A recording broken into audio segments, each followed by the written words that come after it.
Is my screen visible? I think it is loading, sir. Yes, sir, now it is visible. Yeah. Full screen, yes. Okay. Yes. So, thanks a lot for having me here. And what I'll be explaining today in a very interactive session is bilateral funding mechanisms and targets, because this is for development of the institute, these series. And I'm privileged to have this topic because it is very important to also not only do research in an institute, but also apply for these kind of fundings, which is available. Not many know these kind of fundings exist. So it is better to know what are the bilateral funding mechanisms, what do they need, and how is it easy or tough to get it. Bilateral means mostly it is foreign money. So it is foreign funds which are in a bank or like World Bank, Asian Development Bank, or other NGOs and entities that they have this money and they want to give it for research work in India. It is across themes, but we'll focus on what is my expertise, and you can draw the learnings from that because it is almost the same, right? So it's just a theme will differ from water, but it's almost the same. So with that, and if there's any questions, I would be happy to take it. I think it's a 2-hour session, so in between, if you have questions, just raise your hand. Every half an hour or something, I'll check the chat box or hands, and then I'll take questions. So I'll just go through a personal introduction to show why I have to get into the project phase, why I had to get into the project phase, and that goes into why projects and applying for projects. Some examples. We would show you an example of a current call that is online with Bill Gates Foundation, which is one of the biggest foundations for research and funds. Writing projects, how do you write for those kind of projects and executing them? What is the cautions you have to have for bilateral fundings and resources? And what is the growth in India if you do all this? Some people might ask, like, is it only for foreign money we're doing it? No, you can also show it in India for your growth, and there are some mechanisms for it. And then I'd like to conclude. So as the HR was saying, I have different degrees in physics and hydrology. Then I started as a postdoc, research fellow, and then researcher in India, Nepal, different countries, and then I came back. What is important here to notice is that none of my degree or my training was in data lab. So I do have a data lab, which was part of my research, but it is a component of my research, right? So when I applied for these projects and proposals, I found that inadequately or sometimes they would ask, like indirectly, like where do you store the data? How do you analyze the data? And that is how this data lab concept came up. So it was not, I wanted to learn. So there's no degrees in my background that support data science. So which means that in some phases in your career, you would need to shift gears to adapt to the current funding scenario. If I just do water, the funds are there, but very limited. But if you say data plus water, then there's a lot of other openings. So Facebook invests, Tata, Ernst Young, those kind of people. So the first thing is why? Why do you need it? It is for building a CV exercise. Because you have projects, your CV gets a lot of strength. What strength I directly associate is publications. You get a lot of publications, at least good impact factor, and you have patents. So sometimes your projects give you funds from which you can do some patented work, and those all would add to your CV. For that, you can also document everything. Even if you write a proposal, a lot of people who are hiring you as students, faculties, and other things, and even the NAC and all these evaluation schemes, they'll see like they'll take your CV and the university CV and then say like how many grants did you apply and get, and is it bilateral, local money, and it also helps in teaching and program development. So which is like you can, as I said, I developed my own program of data. So you can have this in your CV. It is applied widely, but specific to your theme and interest. There's lots of grants and funds and calls. You can apply widely, but very specific to your theme is better, because someone will ask like, what is your theme? So as I said, I had water, but I also wanted to do data work. So what I did is I started this data lab so that I could address these data grants and other things. Otherwise, they'll ask me like, you have water degree, why are you getting into data? So the same thing happens in computer science. Computer science guys are very good with data, but they want to do water. So somehow they have to bridge the gap. So projects are important. First, let's see why it is important.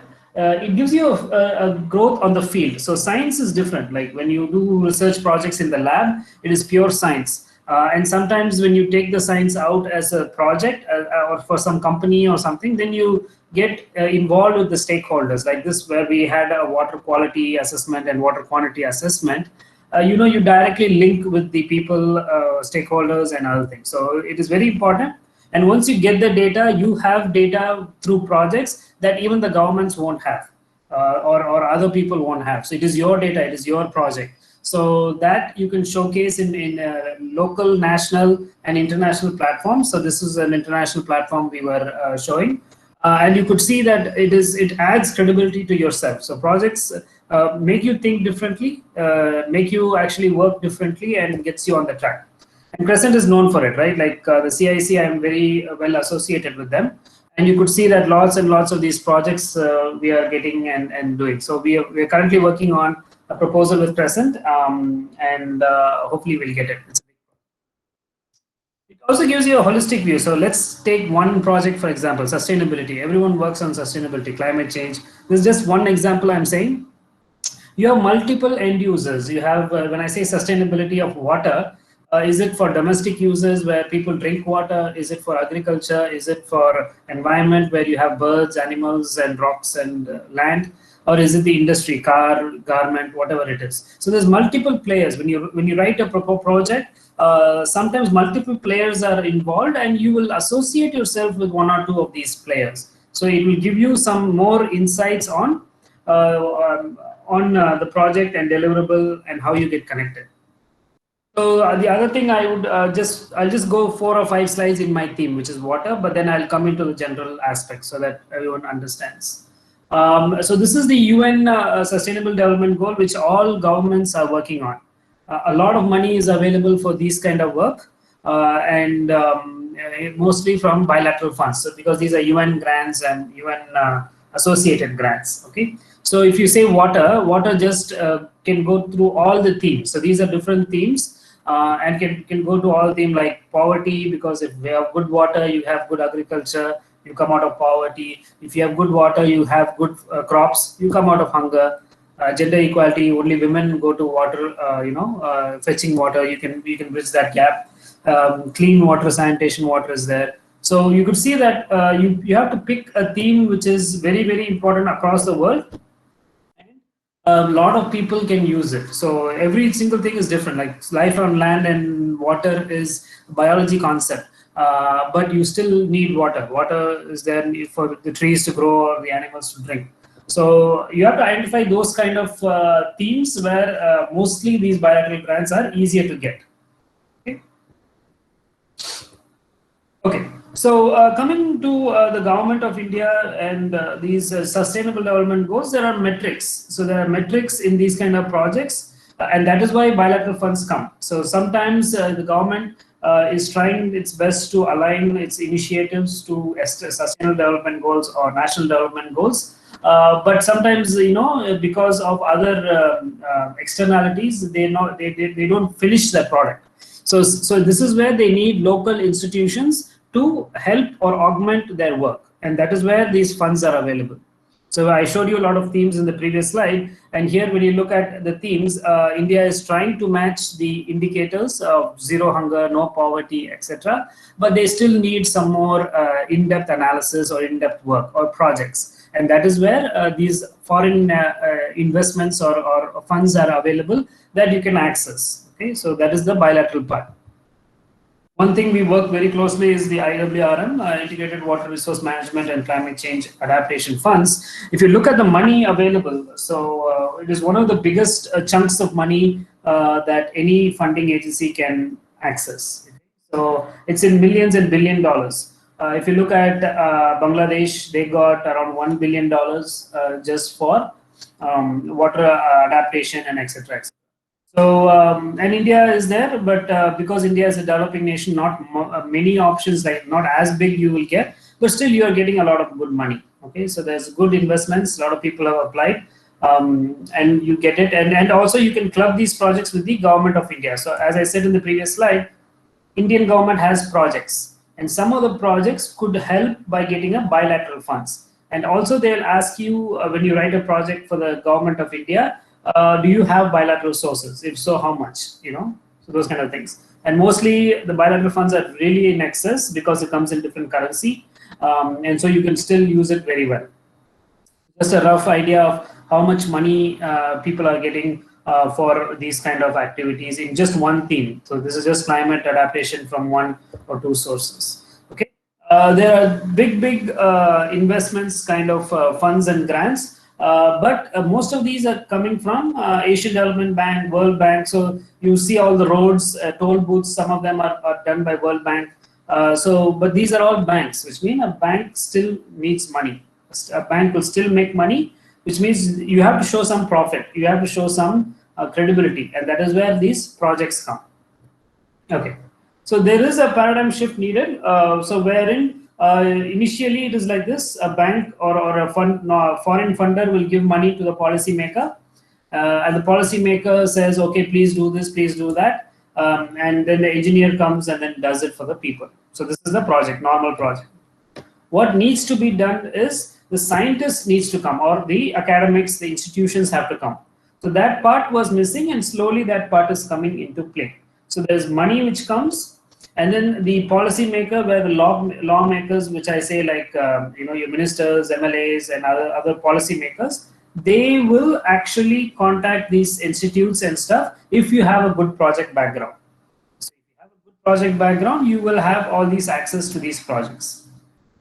And then you can do good projects for the community and attain all these more bilateral funds to grow your institute also. Because when you get a fund, around 20 to 30% of the fund is earmarked for overheads. Overheads as in for the development of the institute. So if you apply something in IIT has a very low overhead because it already has infrastructure. So we charge around 20%. But my previous company, we were around 35 to 40%. So out of $100, $100,000, for example, $40,000 goes just for the institute. So we have remaining only 60 for working. So here, that is where you have to build a credibility. Okay, so let's get into applying for these bilateral. Now we have covered, like, why do you need to address bilateral funds? How it is useful for the industry and your academic profile and your university. And why people are investing so much money.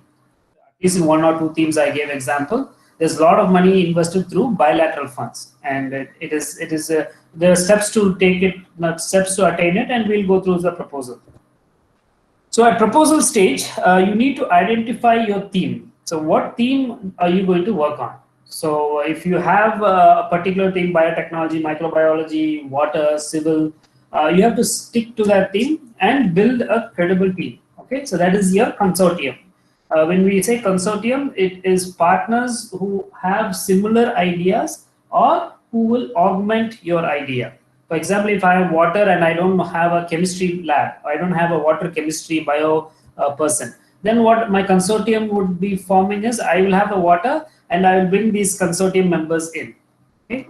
So you will have to develop this consortium at an early stage. So it is not one person. It is not like some projects where we have just one PI and two co-PIs and we have done it. No. So bilateral funds normally requires you to have a consortium wherein at least 5 to 10 people are there and in different disciplines so that they complement each other. You don't have all 5 as water. Okay, so some people will be policy, some people will be electrical engineers and stuff. So we need it for the project. So that consortium you have to build. Identify research calls. So if you look at it, first you have to be identifying your research themes, and based on your research theme, you have to identify the consortium. You have to build a team, and that team has to be ready for proposal calls. Why I'm saying this is sometimes the call comes for only 1 month. The call is only open for 1 month. So from the date of advertisement, you have to apply and get the grant. If you don't get the grant, it will go off. So if you waste time in forming a consortium later, you will miss the data point and your date. So basically have a set of consortiums ready. So form consortiums, form a group, and then keep it ready so that when a research call comes, so identify research calls and potential funders, then you are ready to apply. Once you identify a call, you have to identify partners and roles. So basically, this is the step where you have to go back to your consortium step and identify the partners and their particular role specific to the research call. So in the research call, if they say that you have to have partners, male, female, and then bio and engineering person, so you'll have to make sure the roles are spelled out. And then you start writing the proposal. The proposal takes a long time to write, so that is where we first finish setting up the team and identifying the partners and roles. Once the role is given, the proposal writing is simplified because you can give chapters to each partner. So you can, as a PI or a person as an expert, you can concentrate on one chapter while others are writing their individual chapters. And then the PI of the project will merge all these chapters together as a single proposal. Once you write the proposal and submit it, once you're successful, they will call you for a defense, which is a presentation, a very, very short presentation. Okay, it's not like I'm giving a 2-hour or your class has 45 minutes or lecture. It will be just a very short 5 to 10 minutes presentation. So you can ask me like, sir, how can we defend it? How can we defend it? And that is how it is. Okay, so if you cannot defend in 5 minutes, they'll ask you to leave. So be very careful. We will go through the steps of how to defend the proposal. Once you successfully defend the proposal, you receive the grant. So these are the steps. These are the steps. You could see that the first 2 steps are pre-call, which is pre the advertisement of the funding. The next 3-4 are after you get the call and you prepare your proposal. The last is after you defend and everything successfully, you receive the grant. Make sure to finish on a high note. So a lot of projects do collapse. Okay, we call them like scapegoat projects or just projects which will crash. And you know it from the day you write it, but you still need the overhead money or the project to show for your benefit. So sometimes not all is bad. So you have to make sure you take the positives out of your project and present it. So that is the last step. Always present on a high note. Even if you crash, like how Elon Musk, his big rocket just crashed, I think a couple of weeks ago. But there are some positives that he brought out. So make sure you bring the positive out and then continue on the next phase. Identifying research themes, as I said, there are multiple themes: technology, governance, energy, finance, economy, which is statisticians and etc. Infrastructure, civil, built, civil, and then your natural mixes, people, everyday life, that is your social science, etc. So you have all these educational systems in India combined as a, so you can actually mix and match these kind of themes and then build your team. So make sure you interconnect these things. Normally you won't find bilateral funds just for one theme, like just technology and innovation. No, it will be like technology innovation for built environment or for natural resources with some governance. So they'll spell this out very clearly and we will go through some of the calls like that. Okay? So you have multiple themes and make sure that it should be cross-cutting, not just one thing, not just physics. Okay, so there will be some other things which is associated for bilateral funds. Searching for funds. So identifying funding organizations is a tough task, but recent years it has been easier through some online resources. So through websites, you can easily associate themselves. And if you know that these are the agencies like World Bank, Asian Development Bank, you can follow their Twitter page or their LinkedIn page, and whenever they have a call, it will come as an inbox message to you. Okay. So be very smart, and using the technology right now, you can actually club what they have done in the websites to your calls. So through websites, you can get more information and send. I used to spend one day a week just to look at proposals. So just browsing proposals I will do. So the next step is through local and international collaborators. That is your local institutes. Like for example, for present, I'm a partner or collaborator So I would, if I find something, I'll tell Crescent, and Crescent finds something, they'll tell me, hey Pennan, there is a call, can we write?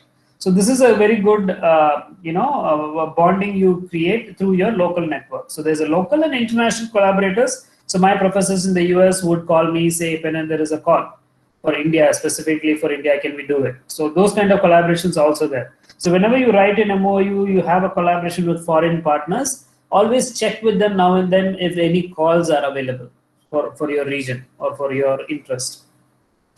Through personal connections, as you know, friends and other people or HRs who work in different agencies, they can also share these kind of calls. So your calls can be taken. Check if partners are okay. So not all partners are okay with specific funding agencies. So for bilateral funds, there are some sensitivities. You need to understand if all your partners are okay with it. Okay, so for example, there's a bottle drink company which wants to do water. Not all partners would be interested in it, right? So they will say, no, no, no, I don't want to be associated with that company, XYZ. So I want only water, but not that company. So those kind of things you will see in the real world. There are some reservations, so make sure your partners are okay. Don't force them to come in the project, because then it will be shaking your project a lot. And past experience is important. If you know a person is very good close collaborator for you, but that person has failed in a project earlier, which means they didn't complete the project with the same government, same agency, then don't include them in the project or change the project. Because what happens is these agencies will always have a record of who has done well, who has not done well, especially red flags, black points, etc. They will give you these kind of people who didn't finish, and that is very important to understand. Okay, so make sure your partners, you have to do a check for each and every call, if they are okay, if they have a good past experience, etc. As I said, there are multiple websites, LinkedIn, Facebook, etc. And then you have these kind of websites also, funds for NGOs, funds and for institutes also. So if you search here, you can get for institutes also. Just today I took this image, so you can see some closing in March. So those kind of things are there. It's just not NGO, but anywhere you want. Okay. You can just type in the box. You can look at what is featured and things. Some of them are for subscription. You have to buy a subscription for this, but most of the time it is free, because they only, what they do here is they search websites and then maintain this web page. So they give links to the web page. So it's not like they are promoting. Sometimes there are agencies like this Kittle Associates. They will, you just have to go to them and say, hey, I need a foreign money for these kind of projects. They will identify proposals for you, write a proposal based on your strength. It's like outsourcing, and then try to get you the project. It's fully legal because they claim, they will legally tell that they are just an associate for writing the proposal. The executing is someone else, but I am here just to write the proposal and get the money. So once they get the money, they get a big chunk as consultancies and they go out. And then you are the PI. So make sure you understand there are multiple ways to search, apply and get the grants. So it's up to you because of the money involved. So types of projects, there are mostly there are multiple projects that they come in, the bilateral, the foreign money I'm saying. Some of them are with government agencies. As I said, the World Bank has a project with Maharashtra government for groundwater resources. I think it's $1 billion. So they pay $1 billion. Maharashtra government pays another $1 billion. So it's $2 billion. So they match the funds. There are government agencies that work with bilateral funds, so you have to identify them. There are academia like we and Present. We have MOUs with different universities, and they will bring funds, and they will have access to funds. So, for example, University of Missouri might have a specific link to a proposal funder, and they will say, okay, I would like a partner in India, they'll come to you. So those kind of things. There are private organizations like Tata Trust, Bill Gates, Facebook, all those foundations. and there are industry allied functions like Kosh, those kind of agencies are there. Godrej, Tata as an international agency. So they will give you money if you tie up with an industry project. Types of calls. So we have types of projects, and there are two types of calls, very specific. One is a blind call where the advertisement will come and you have to apply with your family and sign and then get the grant. Okay, so there is no easy way. You have to go through all these steps and then go to a bilateral grant, which is for youngsters or mostly for people who just out of college, 2011, 2000, yeah, those kind of things. So be careful on which kind of funding opportunities are there, and blind calls, or is it a regular call. The other ones are invitational calls. Invitation means on invitation they will choose you. As I said in the earlier slide, they will call you and say, "Hey, we have a need. We have, like, for example, our bridges are collapsing. Our bridges are, getting destructive sooner. So can you do a project on these bridges?" And they will pay you directly and call you directly. So through email or phone, whatever it is. So there are two types of calls. Blind call is where everyone gets access to the call. Everyone can apply to the call and you have to compete. So it's called a bid or a blind call. Your name will not be there. You will have to apply, and when the reviewer reviews the grant, reviewer reviews your proposal, your name is gone. Your name is not even there. Okay, just the details are there, and then if the details are good, then they'll call you for an interview. The second call is they know for sure who you are. They know your infrastructure, they know your resources, and they'll come straight to you. Please do this, sir, or team. Please do this, madam. So those kind of things is there. Okay, so there are two types of calls: bidding and invitation. Invitation is mostly you have some strength because you know you're getting the call, so you can negotiate the price, you can negotiate, etc. But bids are very tough. So of the toughest, the bids are very tough. The blind bids are tough because it takes a long time for the money to come, and you'll have to stick to perseverance of applying and connecting with them. The invitations will come only after you do multiple bid calls. You don't get invitations as per se, or if you're in a big university. Okay, so either of them, the university has done the work of doing multiple successful projects. So the university will come or get projects, and then you can use them. But if you're doing a bid, so mostly you will have to do it from scratch. And once you do 3 or 4 good projects, then they will know you and give you invitations. So it is a cyclic call. So once you have good database of bids that you've applied and processed, then you can get access to invitation calls. So building a team, as I said, it's important to build the team right from scratch. So you have to look at what are the core values. Ethics is very important. Make sure you have people who are knowledgeable, who like the project and not just the money. Money is important, but some people might just stick for the money and not do the work or do it differently. So make sure you have these ethics very clear. Innovation, new ideas, so that you are competitive in the grant. There should be trust between the partners. This is a very important step, because if the project goes well, trust is there. If the project doesn't go well, people start to blame. So those kind of things, please understand that it's like running a company, a project. So you have to look at these core values. And goals is the research project goal. Everyone should be focused and looking at it, and teamwork. So everyone should do their part. Otherwise, it will collapse. This is common for any project, but I'm just saying more in depth for bilateral because of the big money involved. So everyone should be responsible, and the stakeholders or the customers should be happy. So which is the bank is the customer here, or the funding agency is the customer here. So different teams are built, and different team members come. Not all are the same discipline, or not all have the same size of the idea. So as you see here, people have bigger ideas or smaller ideas, and the bigger ones normally take up the PI role. Okay, so you don't expect one person to take the PI, but doing very limited work. Okay, It happens only if the person is very acknowledged, and it's an invitation project. The project came to that person, so but he doesn't have time.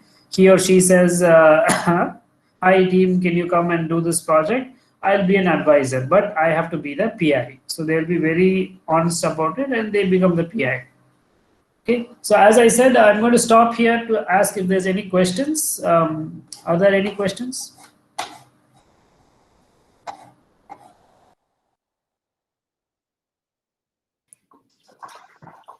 Not at the moment, sir. Okay. So let me continue. Okay. Yes, please. So it is okay to have different stakeholders, I'm sorry, different partners with different ideas and sizes. Make sure just it gels together. Okay. So otherwise, one person will go on one track and then you will be on a different track. So make sure all of them work together for that particular goal. The goal is very important for these projects. So coming to why should you apply? Why should university staff, faculty, students apply? What are the benefits in a university system, an academic system? So let's realize that students are very, very important. So when you get a project, you can support a student's education in terms of SRF, JRF for PhDs or masters, and stipend, and they do a lot of work because they're very young and energetic. The labs and infrastructure are already there, mostly computers, or if you say biotechnology, you have all these incubators and all those stuff. So everything is already there. You don't have to spend money on it. Respect in the society. So when the project is done by a particular organization, it's different compared to a university or education system. There is very good respect, and in Chennai, you would notice that during elections, a couple of colleges run these survey. Okay, normally in North India, the surveys are done by private agencies, AC Niels and those kind. But in Chennai and in Tamil Nadu, mostly it is done by some colleges because they have good respect in the society. Networks with government, media, and industry. So the colleges, the academic institutions have a very good understanding, MOU or collaboration with the government. They already have government access and funds, so they have a good rapport. So and there's media and industries. Okay. And one of the other biggest strength along with the students is faculty, because faculty are always looking at options to augment their knowledge, to increase their knowledge, and projects are one of them. So if you have energetic faculty who would like to work and contribute to projects on their free time and stuff, then this is a very good atmosphere. You have faculties who in some universities who only concentrate on research projects. They are called research professors. They don't teach. Okay, so teaching takes a lot of time and energy. So there are some balances between faculty and IIT. You have to teach. So only after 10 years of teaching, you can go and do some research without teaching. But at least 10 years, you have to teach. Okay? So understand that there are lots of positives of being an academic institution and applying for grants. Tapping available resources, as I said, the students are there. They can think outside the box. They can think in multiple disciplines because they have tremendous access to knowledge platforms. Everything they use, they see, they can bring it onto the table. Where we might be focused, but the students can bring in more dimensions to the project. So it's very important to have those multi-dimensional analysis. So student power is good and helpful. So let's acknowledge that and then see how we can tap it for current and future projects. So once you build these projects, it is like a tree. Like the faculty or the institute becomes the trunk of the tree, and the students continue with projects. So if you're doing this mushroom project in CIC, then what one person can come out of that and say, I'm going to do packaging of mushrooms. The other person can come and say, I want to do some dried product of the mushroom. So if you see that it goes on like a branch, like a tree branch. The tree is still there, which is the faculty, the Crescent University, and the infrastructure. but the branches are going out. So that is where it is very important to have these kind of projects, wherein research is very limited. You just do and then go, which is fine. Okay, so there is some research component in it, but not a real life scenario. So these can help.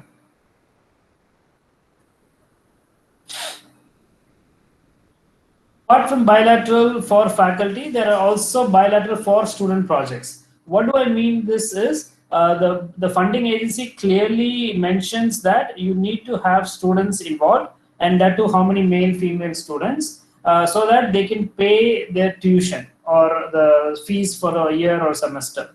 So understand that these kind of bilateral calls are available, so that you can take PhD students, you can take master's students, and ask the partners to pay.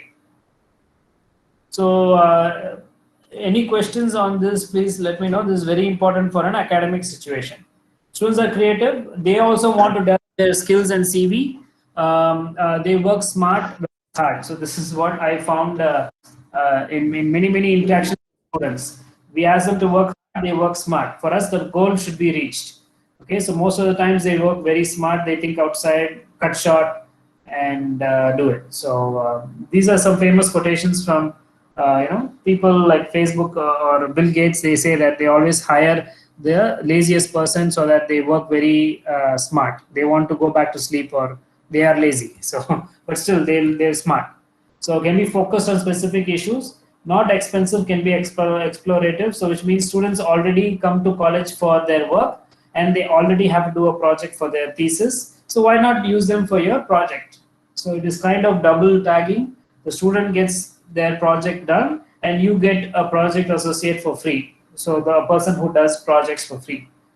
Okay, and then this community can be built like a tree, as I showed you in the previous slide. Every other student who comes, he or she can learn from the previous student and become a tree. Is it difficult to find such students, is the question. Always we have this question. Sir, you're saying they're motivated, smart, and also not expensive, explorative. Is it easy to find such students? It is. So we've had in the past a lot of students who have come like that. You need to be patient and identify them. It's as faculties, you need to find where are they from, what are their interests and goals, and how do they fit the project. So now let's take up writing the proposal. Okay, so how do you write a particular proposal and defend the proposal is the question. Let's go through it. Start with, there is a lot of library available just for this. So that shows how serious this is. Writing proposals, writing grants, it is very tough. Okay, which means you need to read like a subject. You have to master it. So read, there's a lot of books, and this is one book you can get on PDF online and other sources. There are people who make money out of it, because it is very tough. A lot of people make money out of it, which means they organize boot camps or training camps, and they make money. Okay, so they will teach you, train you. It's like they'll take only a very limited batch, like 5, 10, not like 30, 40. They'll have 5 people in a room. They'll take a particular call, and then they'll sit and analyze the call and show you how to write the grant. So before that, I hope everyone is knows how the stages are in a proposal. The proposal normally they will advertise online or newspaper saying that this is the topic. Please write a proposal and send us. Okay. Then we read those advertisements online or on the paper, and we send a proposal as a Word document, either printed, like DST always asks printed and signed documents, or online as PDFs and Word document. And then after that, they look at the proposal, they call you for an interview, and then they give the money. So that writing part is where it takes a long time. They'll give you a month or so to write. And that is where I said it is very difficult. So these kind of exercises are there. There is also free grant writing resources and non-profits that are working. In colleges and universities, there normally is a writing person, so you can go and sit with them, take some time, and then say, how can you help me? Okay, so there are wonderful people who do it for free also, like because they were helped for free, but mostly it is you have to pay, and these kind of resources are available, so maybe you can self-learn. Okay, so writing a proposal is by exercise. You have to write again and again, and you can show to someone who has written proposals and get some feedback or review. So before you submit it, okay, once you submit it, it's done. You cannot correct the proposal. So writing, what are the steps? Are you apt for the call? So ask yourself a lot of questions. Okay? So one question is, are you the right person for this call? Are you the right person to lead this call? Otherwise, don't write it. So you have to have confidence before even writing this proposal. I've seen a lot of people, different discipline, but they write it and they cannot defend it. So be very, very particular about it. It's like going to an interview without knowing the subject. Okay, like I'm a dentist and I'm going for a heart surgeon interview. How can I pass? So it's the same thing. It is very brutal interviews. They'll ask you very specific questions. So be prepared. Choose strategic partners, not friends. So this is a very important point. I've read through these books. So what I'm going to show you right now is what my condensation and understanding from these books and experience of how to write a proposal.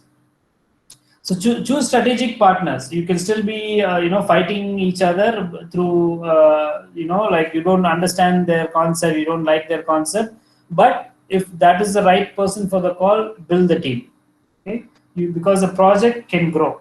The project needs to grow. So if you know honestly that this person is the right person, but I don't like the way he looks or whatever it is, then be careful. Like just weigh the pros and cons. So government agencies or not, you have to take a decision. There are some agencies that say we want a government organization. There are some agencies who say you may have a government organizations. They won't spell it out. So make sure you identify what the call needs and you build a strategic partnership, not just friends. Oh, I have my uncle there, I have my friend there, I'll build a team. No, most of the time it will fail.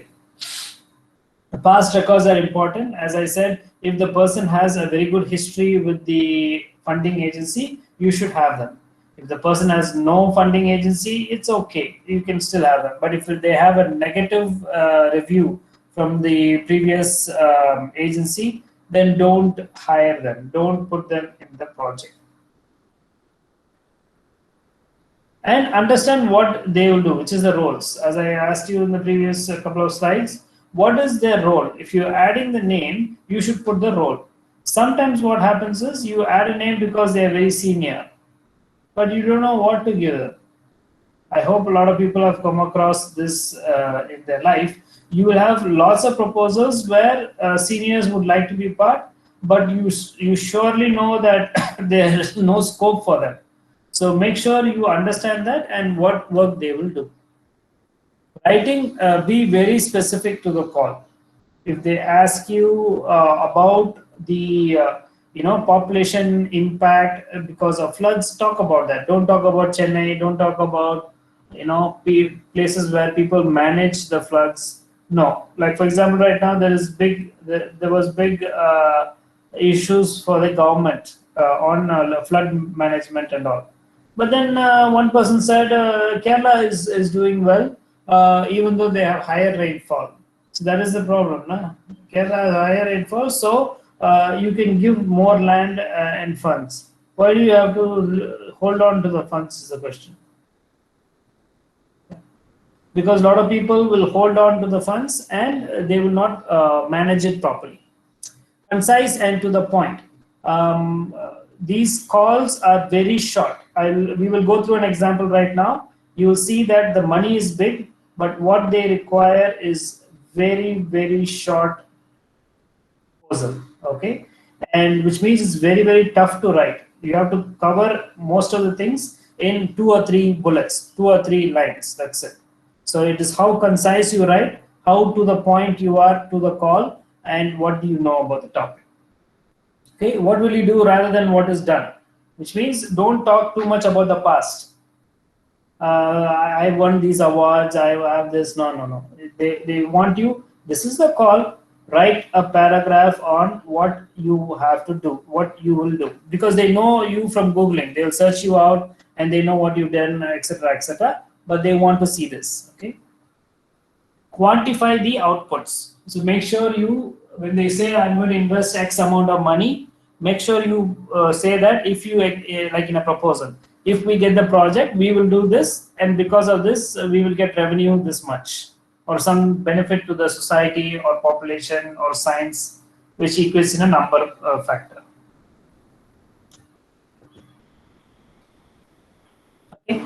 So proposal writing is a stage where you start with ideas and then convert it into a big picture. Okay, a big picture will come only when different parts are mingled, as shown in the figure, and everyone is specific, and they understand what is their part. I missed one point. You have to read the call multiple times. Many people don't do that. Okay, so read the call multiple times so that you understand what is needed from the call. Are you the right person? Who are the partners? And what can you do? Proposals take a lot of paperwork. Okay, so writing the proposal might be short, maybe simple. The DST we just wrote was 60 pages, but then the paperwork which went through it, like attestations from the government, other signings, CV in a particular format, everything took 1 week. So writing the proposal took 2 weeks, but the paperwork takes a long time. So make sure you balance the time. That's all I'm going to say here, or have people who will do it for you. It's not a paperwork you can keep ready, because it has to be specific on a format which will come only when the call comes. So when the call is there, like please do these forms, you have to do the form, you have to get it signed from your dean, associates, etc., and then submit. So there's lots and lots of paperwork, so be ready for it. It has to be organized, otherwise it's very easy that the paperwork just gets disoriented, and if the paperwork is not in place, they will not give you the grant. Many officers won't even read the grant. Why? They'll say, if you cannot manage the paper, you cannot manage the money, you cannot manage the project. It's a very straightforward thought. Okay, so be very careful. They will purposely, I think, because I've done lots and lots of paperwork. Sometimes I don't know why they ask those paperwork, but it could be a mechanism to see how you handle the paperwork. Okay. And even after you get it, even after you get the proposal, there's a lot of paperwork. You have to every week, every month, sometimes every quarterly, you have to give reports. And by the time you write and finish the quarter report and send it, the next quarter report will come. So you will have to have lots of hands on the project. So it is tedious work, and that's where students, as I said, can help. Clearances, like government clearance, ethics, if you're using humans, animals, those kind of things, blood test, those have to be cleared. Past records, they'll ask how many projects, bank statements, criminal records, everything they'll ask. So we don't know what, and clearances, good conduct certificate, all these things they'll ask. Your CVs have to be in a particular format. So sometimes they'll ask in 6 pages, sometimes they'll ask like Elon Musk 1 page, sometimes it is like 2-3 pages, those kind of things. They'll give you a template sometimes. Okay, so they'll say fill your CV in this format, which takes a long time. Okay, so I've done this now. So we have seen why we need a proposal, how to access a proposal, search for proposals online, which themes, and then once you identify the proposal, how do you prepare yourself to form a team by reading the proposal multiple times, and then what are the steps involved in writing the proposal. Let's see a live proposal right now. Okay, so this is the GCGH Grand Challenge, which if you click that link, this will come. And for those who don't know about the Grand Challenges, this is the Bill and Melinda Gates Foundation. Is my screen visible? Yes, sir. Yes. Yes, sir. So it is the Bill and Melinda Gates Foundation, and you would have known that initially the world's richest person was Warren Buffett, But once he got the money, he became the world's richest man. He said, I want to spend it for the people. I want to spend it for science and everything. So, but he didn't know how to do it. So he called his friend who was Bill Gates. He had this foundation, Bill and Melinda Gates Foundation. He gave most of his wealth to that foundation. And because he gave the wealth, Bill Gates became the first richest person, and Buffett became the second richest person. But now I think it has changed. Amazon and everything has come up. Elon Musk. So the point is, there are these are the money which you can access as bilateral funds. If you ask like who puts the money, it's these kind of people, companies, agencies which have gotten a lot of money, and they want to spend it for other countries. So when you come across, you'll see that this is the call. Okay, I'll give you a quick example. They'll give you a very short summary, what they want. Okay, there is lacks of this, finance services, lack of access, all these things they will say. And this is a schematic. Always they talk in diagrams. Okay, they will give you a picture, and you have to understand the picture and get knowledge about it. Oh, okay, so this is what they want. They want the center part. So they want, for example, in this theme, which is like my theme of water and agriculture, they say scalable digital platform. So something which you can start small and then go big. It has to be involved with digital technologies and a smartphone. You can see that. And then it is a bundle service. It's not only one, just not water, but agriculture, pest, market, everything together, and on a handhold thing. So dashboard, it could be a dashboard, it could be a digital internet platform, or it could be a mobile platform. So that is what they're saying. It's a very smart way of doing it, and very short. Okay, let's look at the money.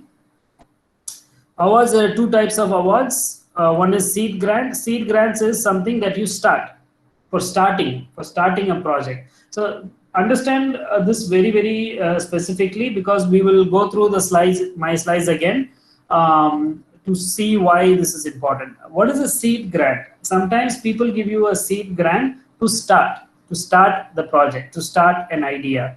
Okay, and look at the money they give. It is huge, $250,000 just for seed grant for 12 months. Okay. Just a proposal. You have to write the proposal. You have to say that, oh, okay, I would like to do this and all those areas, and they might give you that money. What do they want? To show you if you could do all this, in a very short span of time, which is 12 months. Once you're successful of that, USD to $150,000, you're successful in 12 months, then they can scale it up. They'll give you extra money up to 24 months and $1 million, $1.5 million. So that's big money. Okay, so just for 1 grant, 2 grants they'll give. So they're very specific. They will tell you how much money. They will tell you what they want. Only 4 or 5 bullets. Okay, and what time you have to complete. So all these you can say, and then look at it at consortium. As I said, they'll ask you to form a consortium, not one person, one university for bilateral funds. You will need to form a consortium, and the consortium members they've given you here. There are several type of organizations such as consortia using enterprises, big tech, agriculture, big ag startups, entrepreneurs, research organizations, IIT Bombay kind of thing, national and international NGOs, those kind of things, and government organizations, PWD, government of Maharashtra, those kind of things. So they want everyone together, okay? So make sure you understand that. And geographies, they will tell you where it needs to be. So because, as I said, Gates Foundation wants to invest this money in developing and underdeveloped nations. So they give you a list. So in India, it is Bihar, Odisha, Uttar Pradesh, Andhra Pradesh and Bangladesh in Asia, and then mostly in African countries. So you see that there are multiple specifics they give, very specific, and how they want you to work on it. So let's go to see what they want. So the grant date was opened in 19. Because of the COVID, this date has been long. Otherwise, normally it's 2-3 months. That's it. So this is October, November, December. Normally December it closes, but they give you extra time because of the COVID, all those kind of things. They'll give you RFPs, research call for proposals. Okay, and request for proposals, RFP, and you have in different languages. Okay, and what they want. So what they want is, if you go to the guidelines, it will be clear that just they want one page of expert analysis. Okay, and only 4 pages. So the proposal LOI is 4-page maximum. That's it. You don't write more. Okay, please do not include extra sheets, everything you don't need. And they'll tell you like how you want to do it, by Word, PDF, no more than 4 pages in length. They don't want to read, because these are big money. A lot of people will apply, which means to make yourself competitive, you have to be very sure in your writing skills and write it in that manner. No figures, nothing, because the figures will take space, etc. And also they will give you the font size also. Okay, they're very particular about everything, and they'll say that we will not correct your proposals if it goes above this page limit. So, and each subheading, they've also given the limit: half page, 1 page. Sir, could you please zoom in little, sir? You cannot see it, is it? Okay, sorry. Is it okay? Yes, sir. Thank you, sir. Okay, so I'll just go up. This is a call, and as I said, the same web page thing would come here. Okay, and then the key dates, etc. on the document. How to apply? You just go on and apply. All these things will be given, and then when they say that you have to give it as a Word document, PDF document, no more than 4 pages in length. Okay, so if you go above that, they will not do it. And they give you like what are the pages, what are the subheadings you have to write, and how much. So that's it. This sign is approximate, so you can have an approximate, but either way, close it in 4 pages, and 1 page for 1 page maximum for your budget, 1 page maximum. Okay, so they'll say that this is the money, etc., and how they give the award. 2 types of award, as I said: a seed grant award, a full award. Okay, look at how many times they say additional 1 page maximum, please upload separately. Which means they're very, very particular about the limit. They don't want to stress the reviewers also. Review process, they'll tell upfront, is critical element of grand challenge is going to filter. They'll filter, harness creative ideas, and then they will call them for interviews. Okay, so interviews they'll call later, and then do it. So all this you could read. I'll put the link here just to have an example of understanding how these things work. Okay. Okay. And then they're also clearly mentioned about who owns the property, intellectual property. Okay, like all projects will generate some kind of intellectual property. Sometimes you don't know that the project will get such a big patent because you don't know before the project, right? So when you do the project, suddenly, you found something very nice. It has to be patented. So they'll clearly mention all this here. So this is a very tricky thing. Read all this. If you think your university wants the IP and here they write no IP stays with Bill Gates Foundation, don't apply. If you say it can be shared by both and your institution is okay, then you can apply. So make sure you read all of this, your warranties, intellectual properties, etc. And then law and requirements, because a lot of plagiarism happens because of the money involved. Lots and lots of plagiarism happens, cut, copy, paste, etc., etc. So make sure you don't do it. They will eventually check it and then blacklist people who are doing it. So indemnification, this is where I said if you have to have approvals like clinical, human trials, human subjects like the COVID projects, etc., make sure you have the clearances. Okay, so all this is given. Insurance is there. If you're doing the project and get some risk, we are not covering you. All those things they will tell. Okay. Yeah. So presentation, if you do well, they'll ask you for presentations, and always there will be a frequently asked questions because they don't have time to individually answer all the questions. So there'll be like a lot of different kind of questions. Sir, I don't have Microsoft Word. Can I write it in Liber? Okay. Those kind of questions. Do you want color or black and white? Those kind of questions. So they are not ready and they don't have the time to answer that. So they'll have a grant challenges, frequently asked questions. Okay, FAQs. You can click that, it will open, and then you can see like, okay, what are the challenges they've supported in the past, and you can see mostly it's India, Africa, other regions where they work, where the money they give, and the questions and all you can see. Okay, so and apart from that, if you don't get the answers here, you can always email them here, but we don't know how long it will take. Okay, and search for keywords if you if you have any specific terms, etc., policies, you can check it, and then you will look at it. Okay, so coming back to the grant itself. So here also they have FAQs. Okay, there it is. So FAQ page normally is there. What are the challenges? Are there any applications, process? Can I speak to someone? No, you can normally, because due to high volume of inquiries, we don't appreciate it.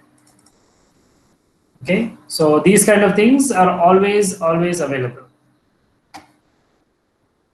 Can I submit only one proposal? Because some people may be attached to 3-4 consortiums. Okay, so can you do that? That is a good question. You can say, if I'm unable to identify a collaborator, is it okay? Yeah, this is foundation is unable to facilitate the purpose of developing. That's it. So you cannot develop a proposal without a collaborator. How do I submit my proposal? Application date.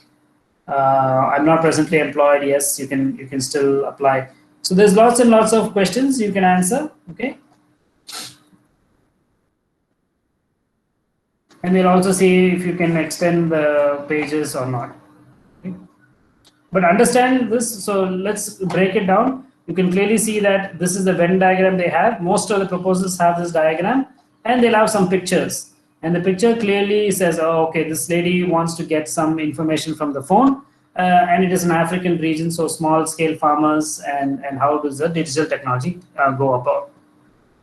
Okay. Any questions on these one grant? Any questions? Stop for a bit. No, sir. Sorry? No, sir, not written. Thank you. Once again. Okay. So to continue,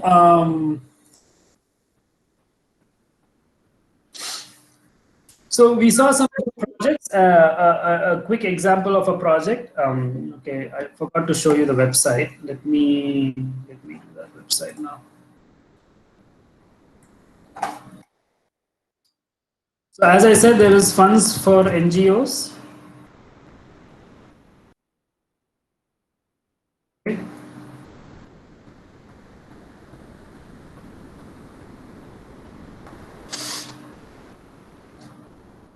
They also have some resources, and normally these are not free. Okay, so you can go in for some time. After some time, they'll say you have to register. That's why you have these free resources, and others you have to register and ask money and all this stuff. Okay, so for example, look, they have this Embassy of Republic Tbilisi, Georgia grant. What do they give, etc. When you want to read more, they'll ask money, or they'll say, please register on our things. All of these are different countries. So that one was Slovakia, this one was Australia, so Moldova, US Embassy. Okay, so and sometimes they have India, only for India also they have some different grants.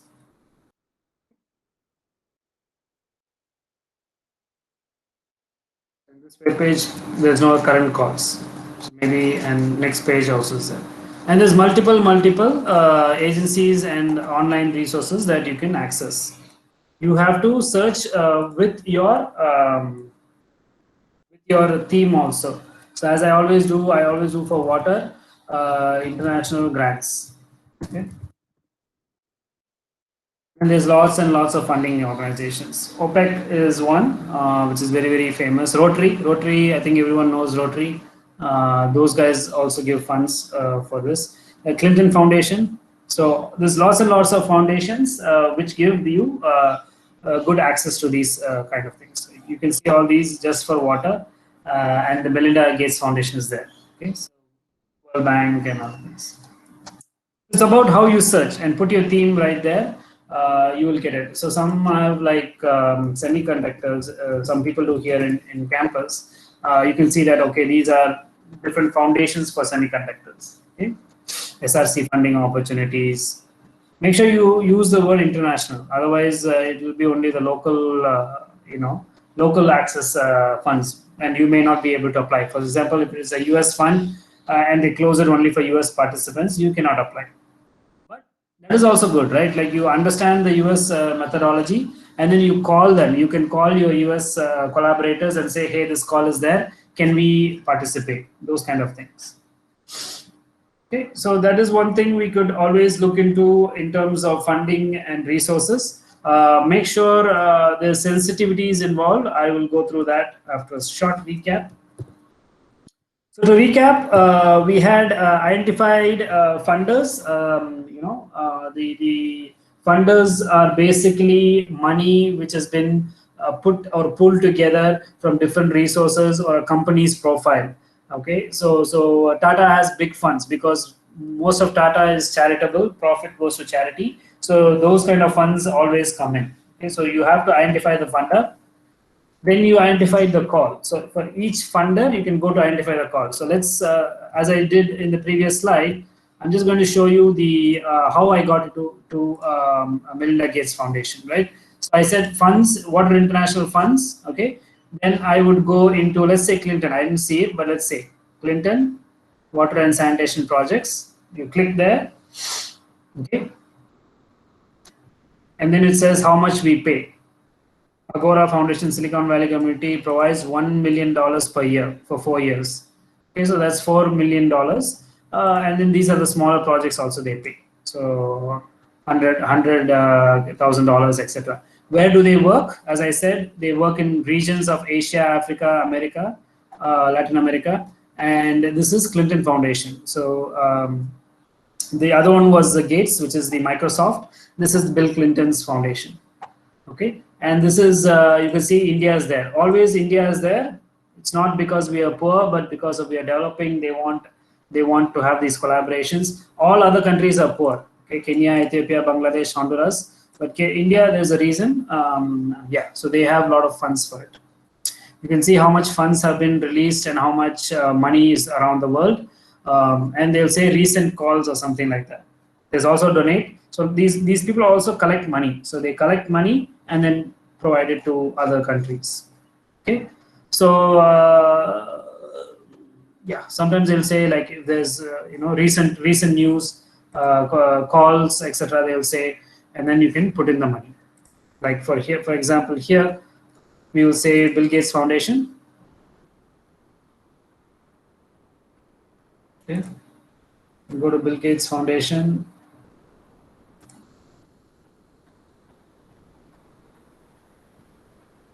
And then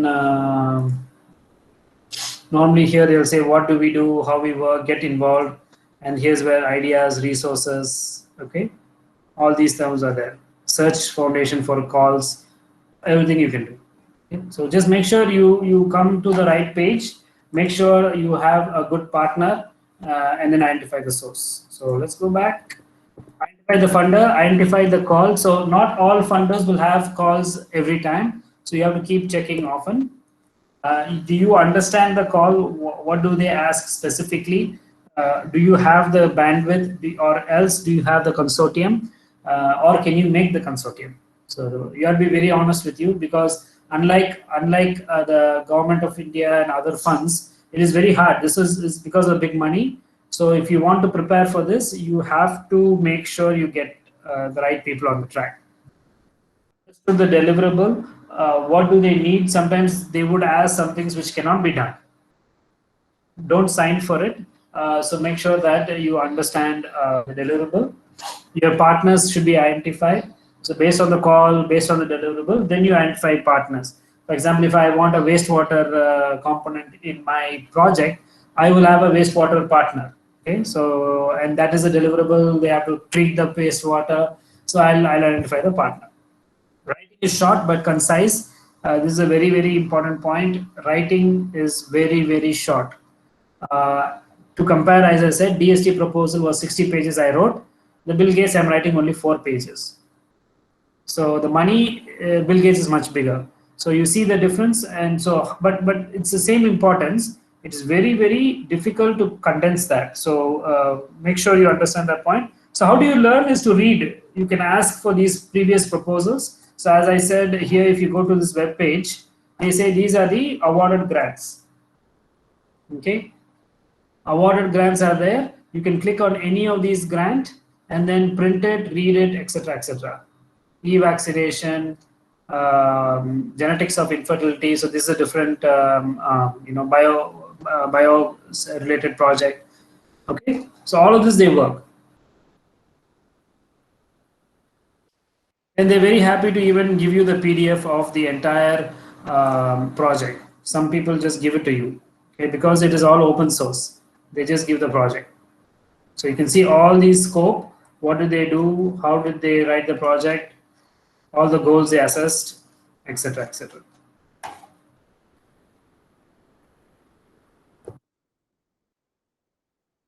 Potential for follow-up. So the idea is they might ask you to do more, like this Gates Foundation. If they say that, oh, for $250,000 they're asking $300,000 work. Okay, so sometimes you have to do it for free. Is there a follow-up project? Then you can do it. So in this Bill Gates Foundation, you saw that if I do the 250,000, then I'll be able to access the $1.5 million project. If you don't do the $250,000, you are not eligible to apply for the 1.5 million project. So you understand here is sometimes they'll make you work a little bit hard, a little bit more for the smaller project. But once you do the smaller project and get your foot in the door or confidence from the funder, then you can go for the follow-up. Execution, a lot of paperwork. As I said, there are multiple themes, multiple things.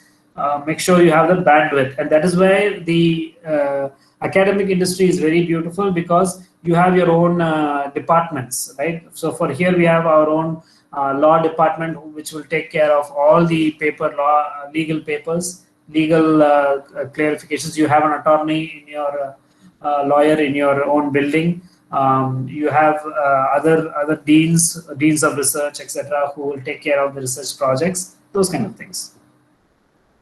So once you've written it, you've submitted it. Okay, so this is only till writing and submitting.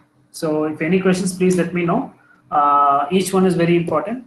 Once you've written it, and hopefully, fortunately, they like your proposal. They will read it, they'll think about it, and then they say, okay, come and present. I've seen a lot of people, lot of presentations disoriented and not connected to the writing.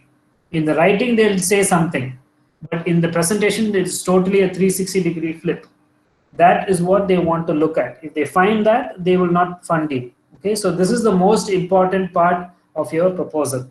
And how much time do they give you? 5 to 10 minutes. Normally very short presentations. You also have to think about the judges. Okay, the judges cannot have a long time reading and sitting in presentations.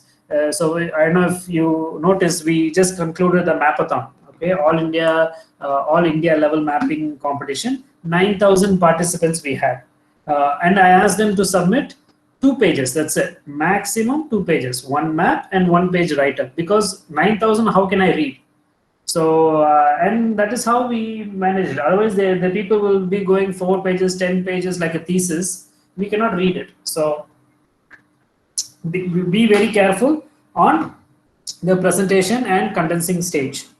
So normally the presentations are very important, and I have to come to this slide because I've seen a lot of experienced people making these simple mistakes. Ingredients of a successful presentation is content. What do you want to convey? Your project, very short, very succinct. Okay. Visual design. How do you want to design your talk? So, and delivery. Practice, and then give it in the time given. In most presentations, if they say 5 minutes, After 5 minutes, your link will shut down. Okay, which means you won't even have a time for questions. They'll tell you after 5 minutes, your slides will close, your invitation link will close, which means you have to finish in 5 minutes. And always it is good to keep 30 seconds to see if there's any questions. And then they will call you later for questions if they like it. Okay? So be very specific, concise, to the point, and use time wisely. And the real estate. We call presentation slide as real estate. You have to choose what do you want to put on the slide. Don't make it crowded. Don't make it too wordy. You don't want them to sit and read. You want them to understand. Pictures rather than words. As I said, you don't want them to read. I've seen a lot of presentations also. The speaker will come and just stand there and read the presentation. That the reviewer can do. Why do you have to be there, right? So make sure you have different pictures and stuff, and have eye contact with the reviewer. In COVID situation, not possible, but in normal situation, make sure if they don't understand, you have to at once dynamically think and then sell your product. It's like a salesman. You are selling your product here. Okay, practice your delivery, practice your timing to come in the within that 5 minutes or 4 minutes. For example, you can take my slides here also. Okay, it's like I don't have much words. It's only bullets, a lot of images to show what I want to show, and take questions at the end. Don't encourage questions in between. Politely say, sir, madam, can I take questions at the end? Now, this is a different thing. This is a lecture, but in a proposal presentation. Why is they will stop at 5 minutes. Irrespective, they will stop. So you have to be, confident enough to say, sir, I will come to that and answer that question. Let me please finish this presentation. So that they get the bigger picture. Most of the times they will stop you in the second slide itself. And then you won't even have time to go to the 10th slide. So you will lose the opportunity of the proposal. It's not their problem. It is a test. It is a test to see how good you can manage it. Okay. So award of proposal. Now you've defended your proposal. Everyone is happy. They send you a congratulations. You got the money. Now you get the money. How does it work? So next you have to develop a project plan. Initially you develop a proposal. Now when the money comes, a lot of partners will be more interested. So you have to manage your project. You, as a PI, as a center person, you have to manage it. Provide regular updates to the upper management, which is the project office. As I said, they will make you write reports every single 3 months. And it is a lot of work. Okay, so make sure you have time or you hire someone to do that work. Establishing a project schedule. The timeline of the project should be very clear. You have to share it with the funder, but also internally you should have a different timetable to work on faster. Okay, so otherwise you will never meet the deadlines, and if you don't meet the deadlines, they will not give you the money. I didn't have that slide, but mostly if you say $250,000 or $1.5 million, it will not come in the single paycheck. It will not come in one payment. It will come in percentages. So when you sign the document, they'll give you 10%. Then when you give the 2 reports, the quarterly reports, they give you 30%. And then another 30%, and then 50%, and then end is the 30%, something like that. Okay, so they will wait till you finish and then give. In some cases, you can ask for advance money, saying that I have to go to the field, I have to buy this instrument, so please give me. They will be considerate about it, but they don't want people to take the money and then chase it. Most of the time this has happened. So it is the fault on the scientist or the project management, because they took the money and never replied. They'll just never reply to emails. They won't reply to phone calls. Okay, so that is where they get into trouble, the funders, because they're given money. And some people will say, I will repay it, but then the interest is there. So no one pays the interest. It's different money, right? In the US, the interest is 0.5%. Here you have 4%, 6%, something. So you will get money and then repay. What is the point? So they're very careful. So you have to produce the bills. That is where the project schedule is there. determine the methodology, managing the deliverables. So when you do the timeline, you also manage the deliverables. When can I give the bills? When can I give the report? And then when is the next report due? All those type of things. Leading and managing the project team. Again, the leader has to be very strong and not biased, etc. It is okay to say that on the project you are a project official, outside your friends. Okay, still you be friends, that's fine. But please let's finish. Otherwise, you will not get another project. This is a bad thing about international funds. International funds talk to each other, which means if they blacklist a particular entity that they didn't do the work properly, it was a hassle for them, you will not get any other international funds. So that is where I said check the past record.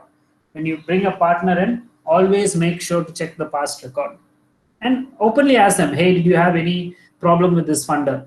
They'll say yes or no and those kind of things. Okay, so leading and project management is very, very important. The project manager is kind of the Superman in the project. It looks like he or she has to run and do all the things, and that is where most of the money will go. So the PI will put a big paycheck on him, the consultancy fee or something, but that is acceptable. Set up a project management team early, okay, and make sure you have people in that from every partner. A lot of report writing will be there for bilateral funds. They won't just give free money, they'll make you work for it. Manage time. Time is very important. So make sure you have these kind of people to chase and then get the project done. That's why students do a lot of good work in this, because it is their project. Their thesis can be your report. So those kind of things you have to think about. Okay. So when you attach a student's project to a proposal, then every quarterly your student anyway has to give you a report. You ask them to write a report for the project. So that kind of things can be, because you're anyway paying them from that money, stipend or JRF or something. Sometimes it is a lead to bigger projects. Not sometimes, most of the times.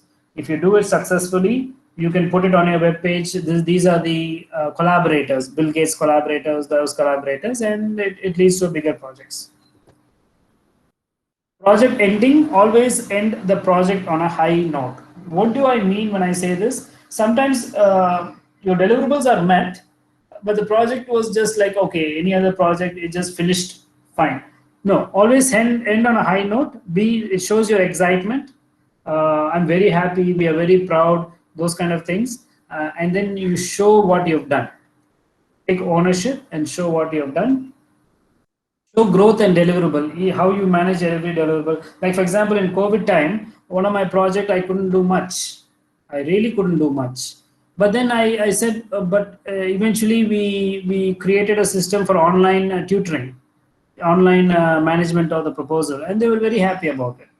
So have alternatives, show the growth, what you've done, and deliver. Always be positive, even if it is a negative, like you failed in a particular experiment, like biology or chemistry or microbiology.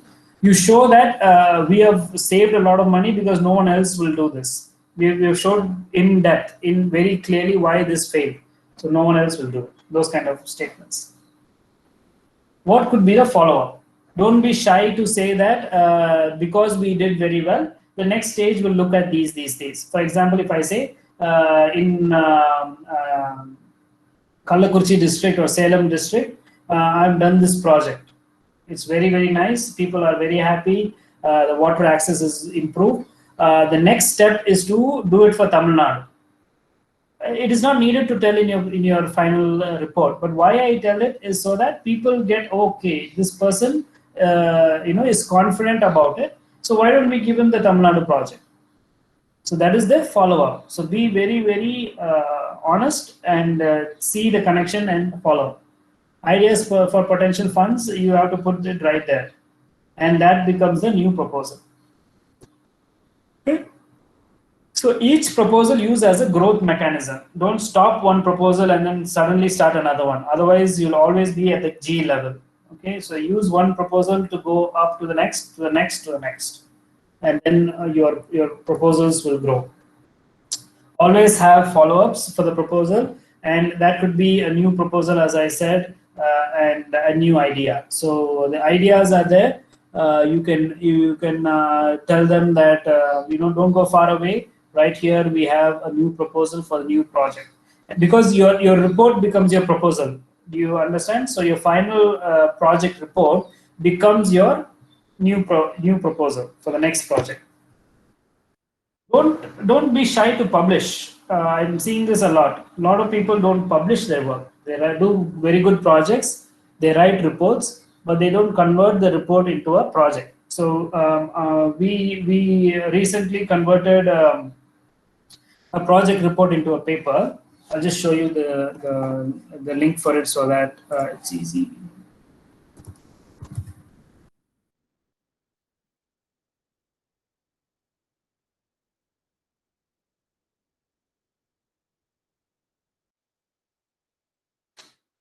So this is the project, the World Bank project I was involved.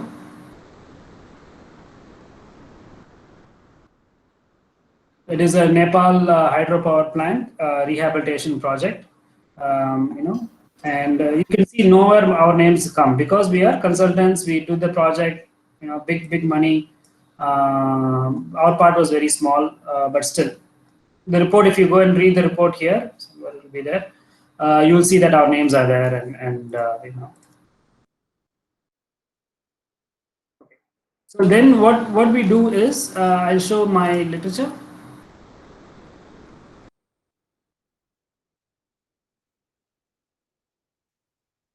The Kali Gandaki spelling is different, but anyway. So if you look at one of my paper which came out was based on this.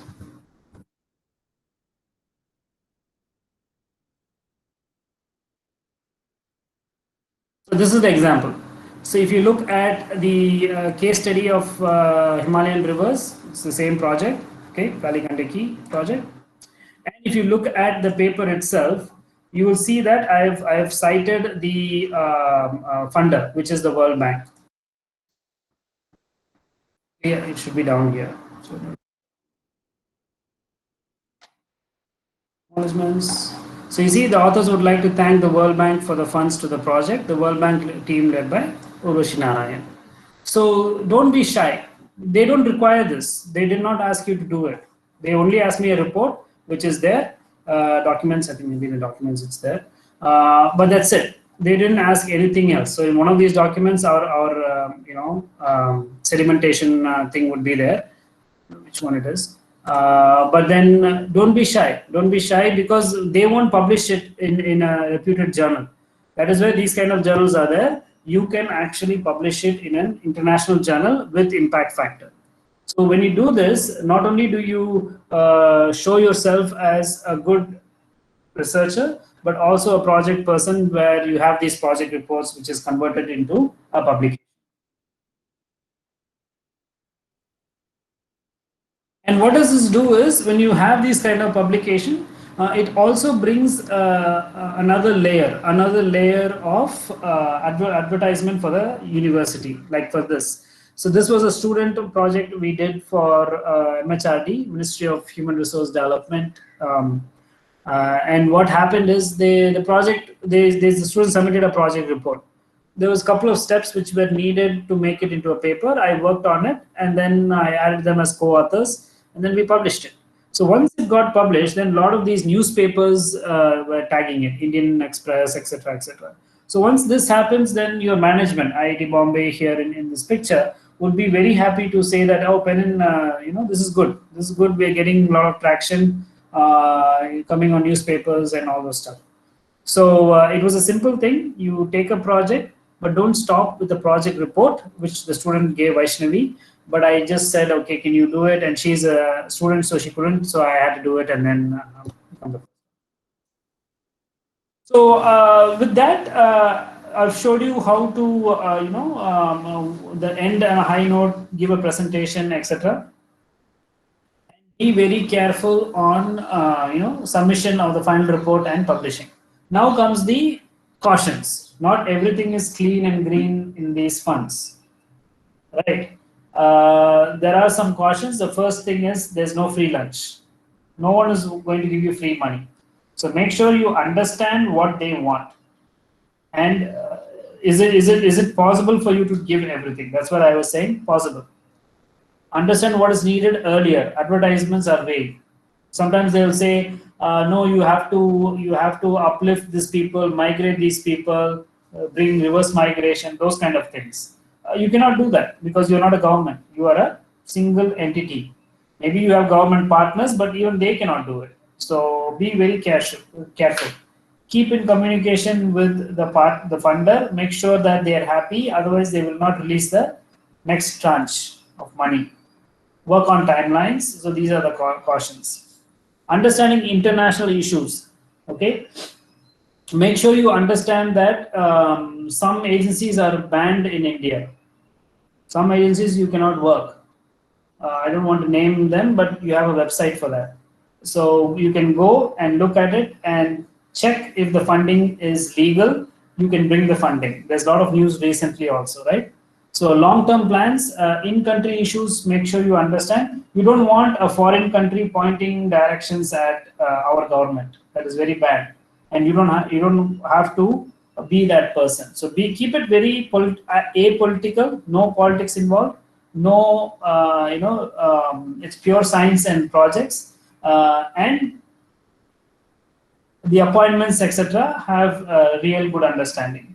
So if you're going to hire people, is it for long term, short term? Sometimes what happens is these international agencies will give the money and also say that we don't trust you fully running it, so hire one of our American fellows or African fellows.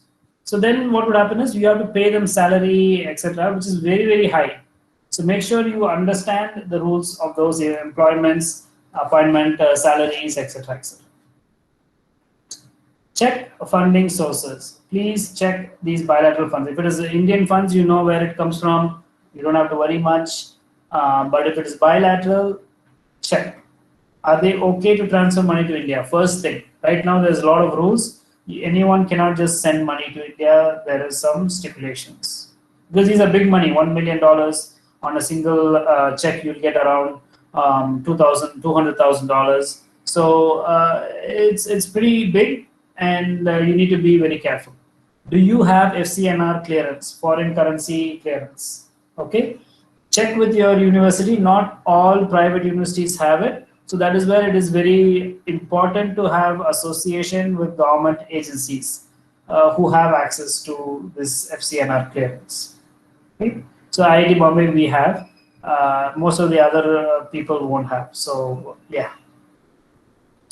Check if the agency is blacklisted or not. You don't want other foreign funds to, in the name of science, in the name of development, to use you in a wrong way. They'll say like, okay, go and look at the water quality in a particular basin, and you know that there is a government factory there. So if you look at the water quality there and point fingers, then it will be at the government.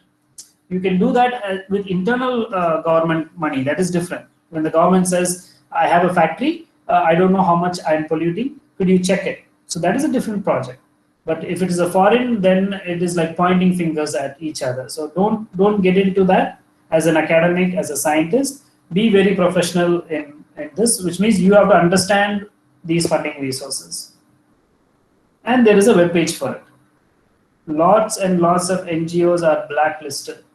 And this is only one state. Okay, 99 blacklisted. I hope you can see it. Just go to this website, Darpan NGO, and you will see a lot of these blacklisted NGOs. Okay, why are they blacklisted also is given.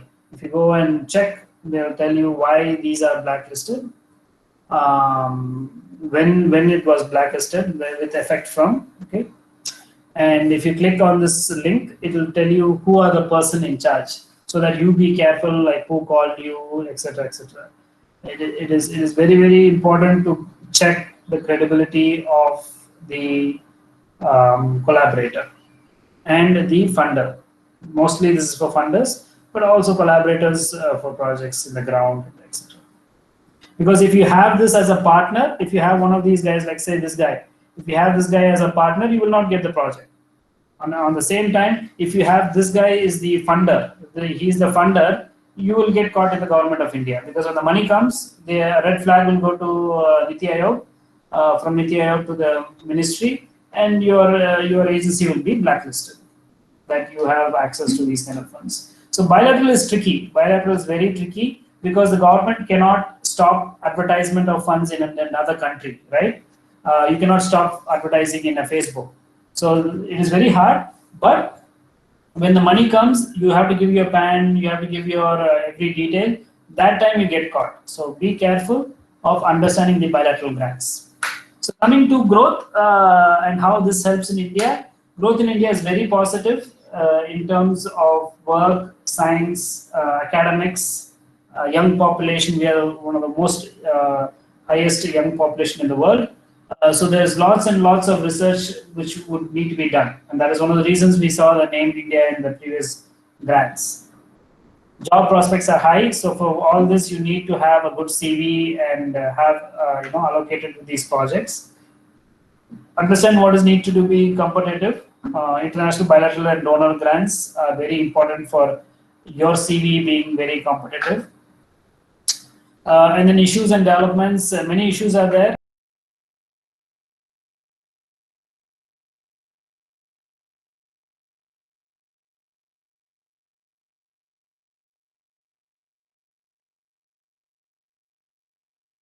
It is not audible.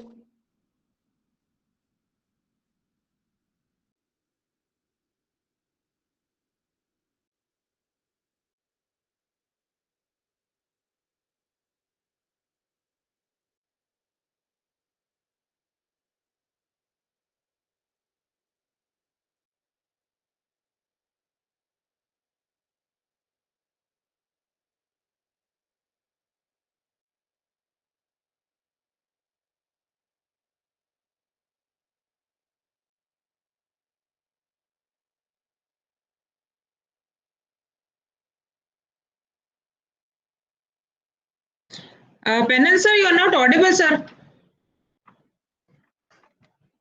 अच्छा पेनन sir disconnect हो गए. Server, just wait. We will wait for 5-10 minutes. Let him connect again.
Did I get disconnected earlier or now? Lost his connectivity. Sir, sir. No, he has come back. Pennan sir? Yeah, so when did I get disconnected? Yes, sir. Sir, in between you lost your connectivity, sir. Oh no, so what slide did I lose my connectivity? Do you know? Server, what slide it was? Sir, show your slide. We will let you know, sir. Okay.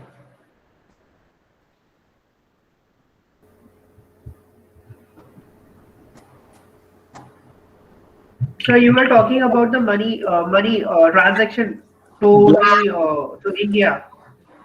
Yeah, you Sorry, have this one? blacklisted. Yeah, FCNR. Yes, sir. You were talking Okay, about this okay. thing. Yes, exactly. So I'll just finish it. I think there's 3 more slides. Let me do Yeah, it. you have finished this. Then you have jumped towards the slide number 34, 35, sir. Did I show this?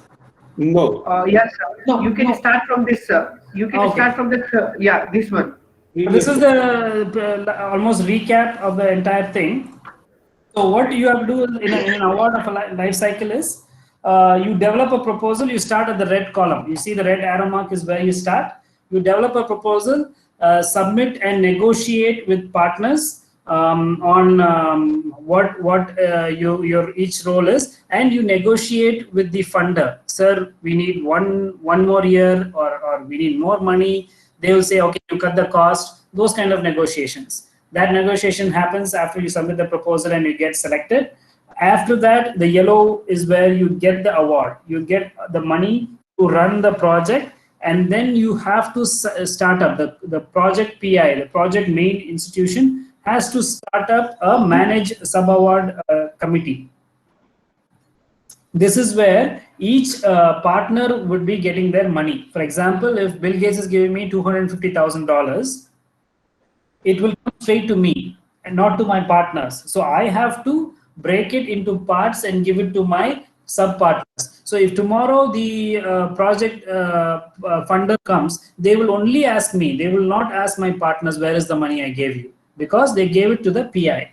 Okay, so it is our responsibility in an award, very important, to manage these sub awards, and then that leads to execution of the project, which means how the project runs, how the project management, everything is run there, and then you close the project. Once you close the project, as I said, you have to publish, write the report, and that defines an opportunity for the next stage, the next upscaling of the project. So here it is very important to understand that the only responsible person between the funder and the project is the project PI. The project funder, international funder, will not ask every single partner. So it is very important for us to understand that we need to manage the deliverables. So in conclusion, bilateral funds are very important. It builds a good team of a consortium and partners where you can use for a long term through different calls and different projects. Okay. It also keeps you updating on the science and the research. Faculty should not think that it's like a consultancy. It is not. Because I do a lot of these projects because it makes me push in the science. I learn new things and then I update my science. It also gives us a good practice of writing. It is very much needed. I'm telling this because even after writing a lot of proposals with my partners, we still struggle. All of us struggle in writing it concisely, shortly, smartly, etc., etc.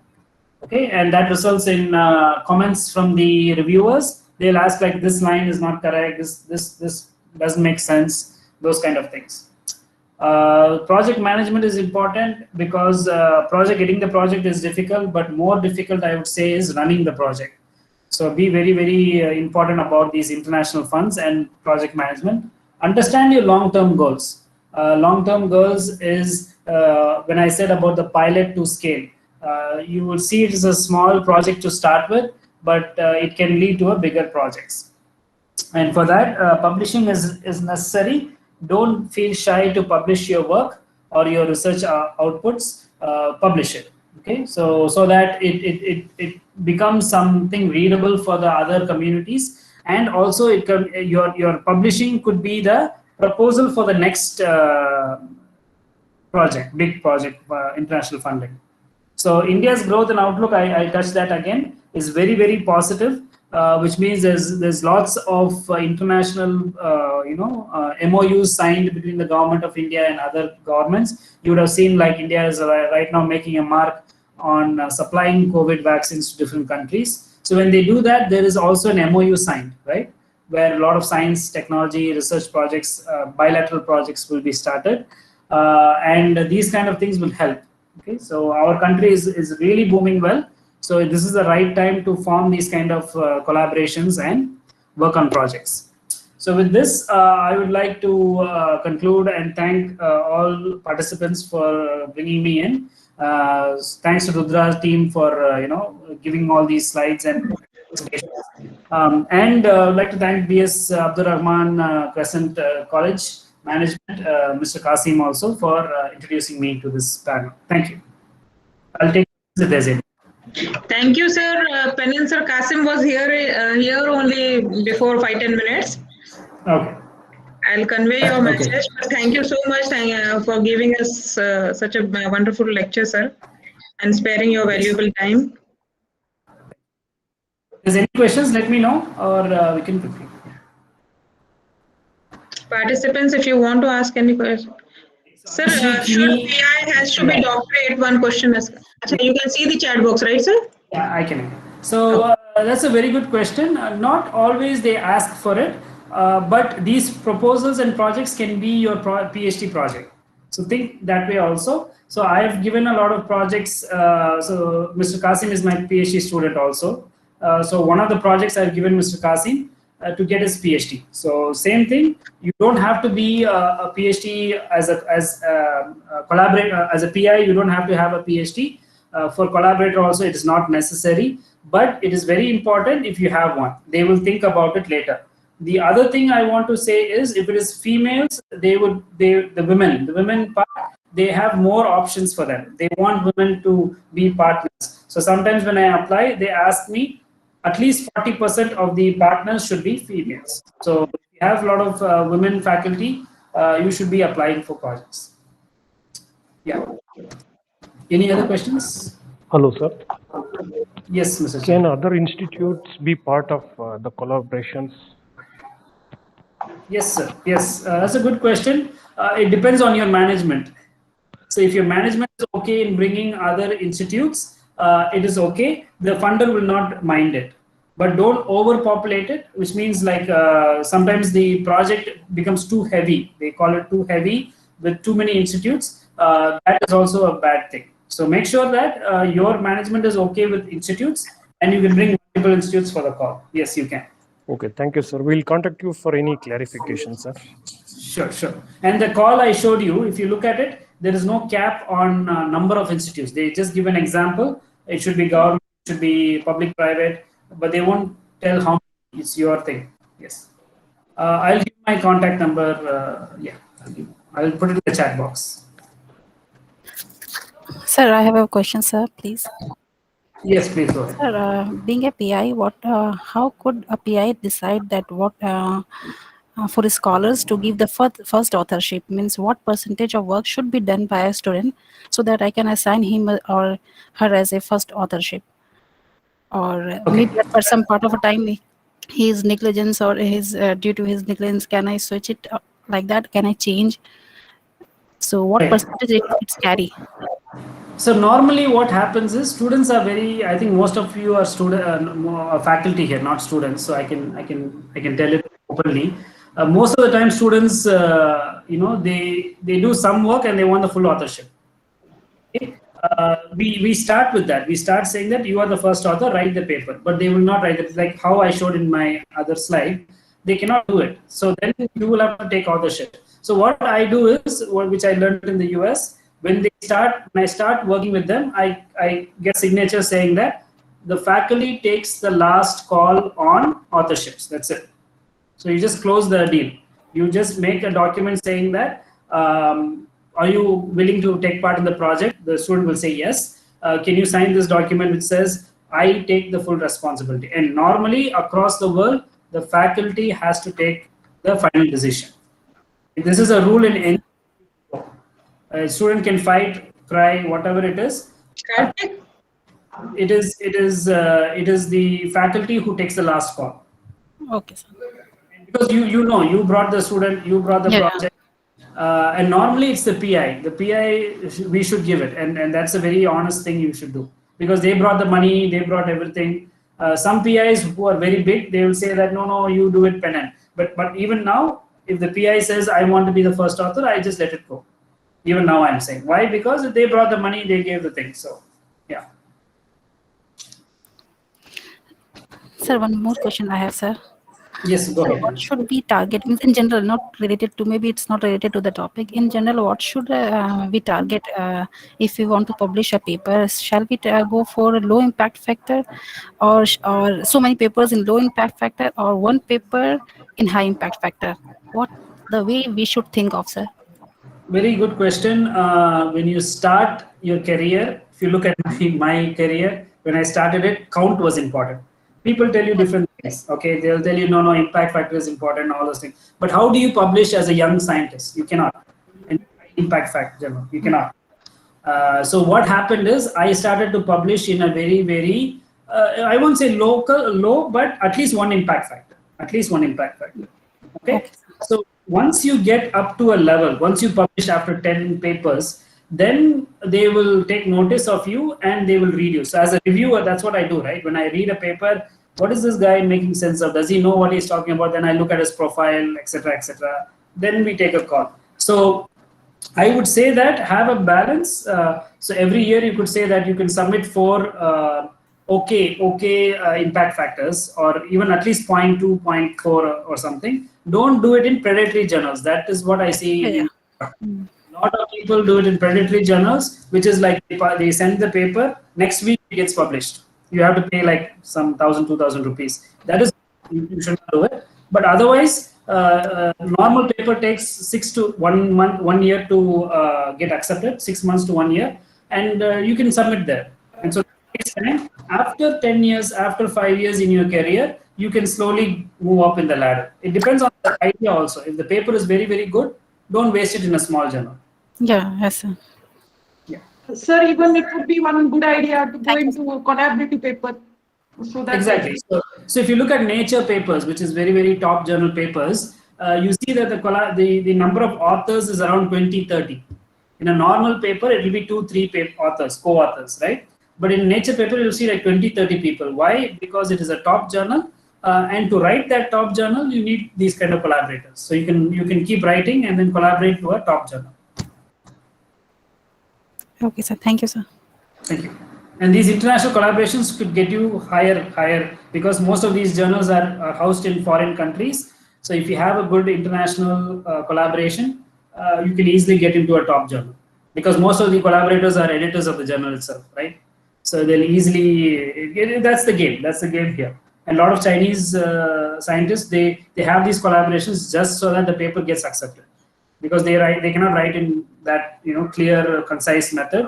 So they have these English partners who used to do it. Einstein was like that, right? Like for our own Indian paper long time ago. So something like that. Anything else? Okay, I think there's a chat, otherwise it's closed. Thanks a lot. I think there's no more questions.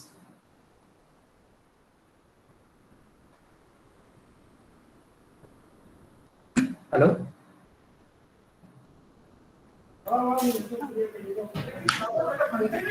Ma'am, you are not audible, ma'am.